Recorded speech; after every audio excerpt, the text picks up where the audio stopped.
جس پوسٹ پہ آپ تھے ہم نے سنا ہے کہ یہ بڑی قیمتی پوسٹ ہوتی ہے اور یہاں بہت سارے لوگ جو ہیں گفٹ بھی دیتے ہیں، تو آپ کے ساتھ کبھی کوئی سلسلہ ہوا؟ ابھی پچھلے دنوں پنڈی بورڈ کا ایک کیس بھی چلا تھا، ایک جرنلسٹ نے کیس کیا تھا، بلکہ ان کے خلاف کیس ہوا تھا، تو اس طرح کا کبھی کوئی ایسا واقعہ ہوا کہ آپ کے خلاف کوئی کیس ہوا ہو، کوئی جعلی سند کا ہوا ہو، یا پھر کسی نے پرموشن کے لیے کوئی ریکویسٹ کی ہو، تو کیا اس طرح کا کوئی سین ہوا ہے کبھی؟ اصل میں جو بورڈ کا آفس ہے نا، بورڈ کا محکمہ، یہ بدنام تو بہت زیادہ ہے، لیکن اس میں اتنی حقیقت نہیں ہے.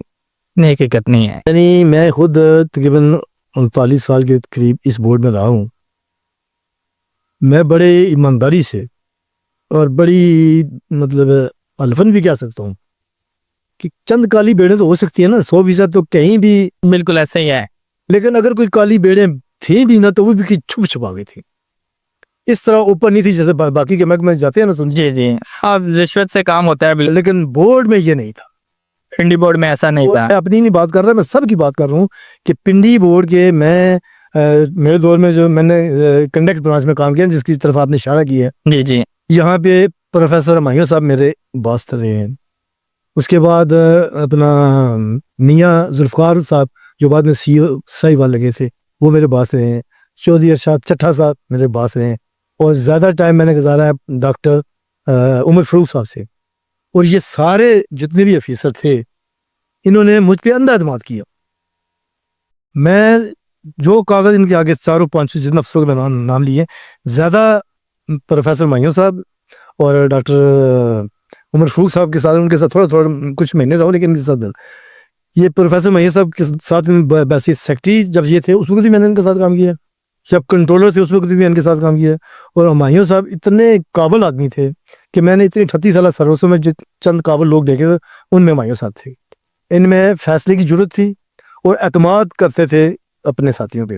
اور میں بڑے دعوے سے کہہ سکتا ہوں کہ ہمایوں صاحب کو جس پہ بھی ہمایوں صاحب نے اعتماد کیا نا، اس نے دھوکہ نہیں دیا ہمایوں صاحب، کھانے دیا. اگر کہ وہ خود اس طرح کے تھے تو پھر اس وقت ہمایوں صاحب ان کی بیگ بھی اچھی تھی، ان کے بھائی بیرون ملک میں تھے، جو سارا کوئی ان کے اپنی بزنس بھی تھے، دکانیں بھی تھے، مالی لحاظ پہ کوئی پرابلم نہیں تھی، وہ مالی لوگ بھی خوشحال بھی تھے، لیکن وہ اس طرف نہیں آتے تھے. یہ مطلب اپنے دوستوں پہ پورا ہم بھی، میں بعض اوقات یہ میٹنگیں ہم کرتے تھے، بریفنگ کے لیے جاتے تھے، اٹک جاتے تھے، چکوال جاتے تھے، تو ہمایوں صاحب مجھے اختیار دے کے جاتے جاؤ تم اکیلے.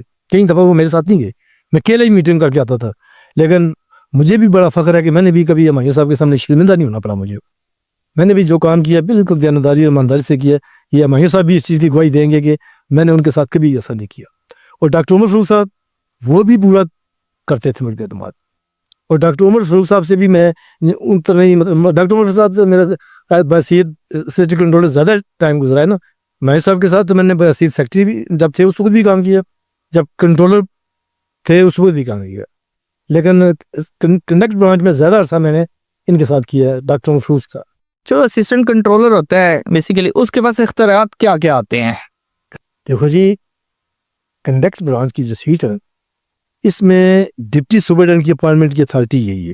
اچھا، ٹھیک ہے. سپرنٹینڈنٹ کی سینکشن لینی پڑتی ہے، اجازت لینی پڑتی ہے کنٹرولر صاحب سے. ٹھیک ہے. ریجنل انسپیکٹر اور ان کی بھی کنٹرول صاحب سے اجازت لینی پڑتی ہے، لیکن جو ریکمینڈ کرتا ہے نا اسسٹنٹ کنٹرولر، تقریباً چیئرمین صاحب وہی اپنا کنٹرول صاحب اسی کی منظوری دیتے ہیں.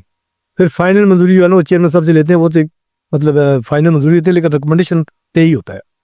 تو مجھے نہیں یاد آج تک کہ میں نے کوئی ریکمینڈ کیا ہو تو پروفیسر ہمایوں صاحب نے یا ڈاکٹر عمر صاحب نے کسی پہ اعتراض کیا ہو، میرے اعتراض کیا.